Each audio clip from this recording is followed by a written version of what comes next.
05.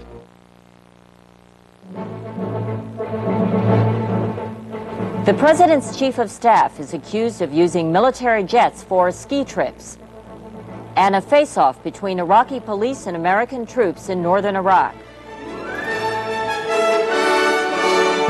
This is the CBS Evening News. Connie Chung reporting. Good evening.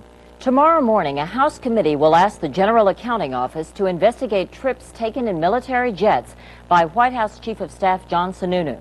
According to published reports today, Sununu used the plane 63 times in 2 years, often for what appear to be personal or political trips.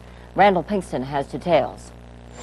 President Bush, whose administration has prided itself on being free of any hints of ethical impropriety, finds himself with a touchy problem tonight: how to explain the frequent travels of Chief of Staff John Sununu on government aircraft, paid with taxpayer money on trips that were partly personal in nature.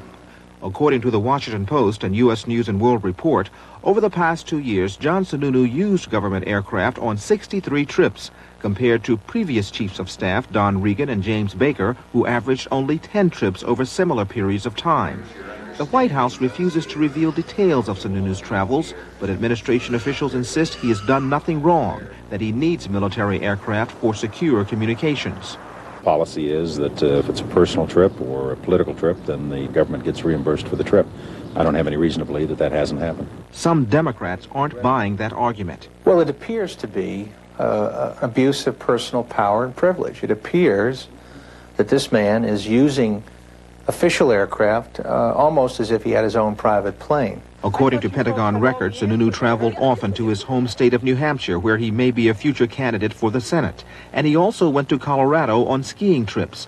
Sununu's staff insists he reimburses the government whenever appropriate, but critics say even if he does, it's an unfair deal for the public. One 3-day skiing trip to Colorado cost $30,000 for the Air Force plane and crew. If Sununu had paid, he would have been charged the prevailing commercial rate, $1,100 round trip. He's a dedicated, loyal public servant.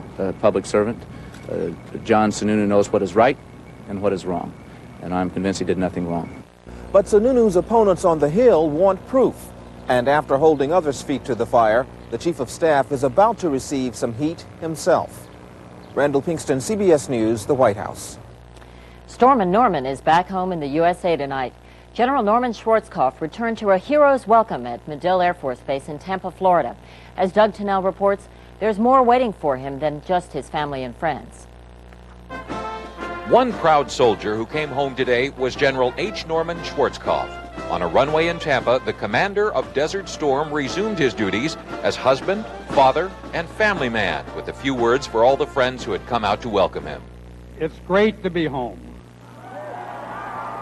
It's a great day to be a soldier, and it's a great day to be an American. Thank you very much.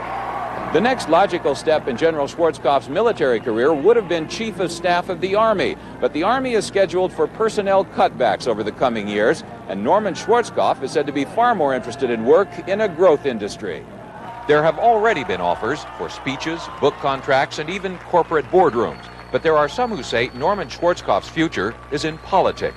James Doherty of Tampa claims he showed the general his T-shirt this morning. He looked down and he says, "I love it, I love it." Florida Republicans are deadly serious when they say they would like Schwarzkopf to take on Democrat Bob Graham in the next race for the Senate. Military people have done extremely well in the past in politics.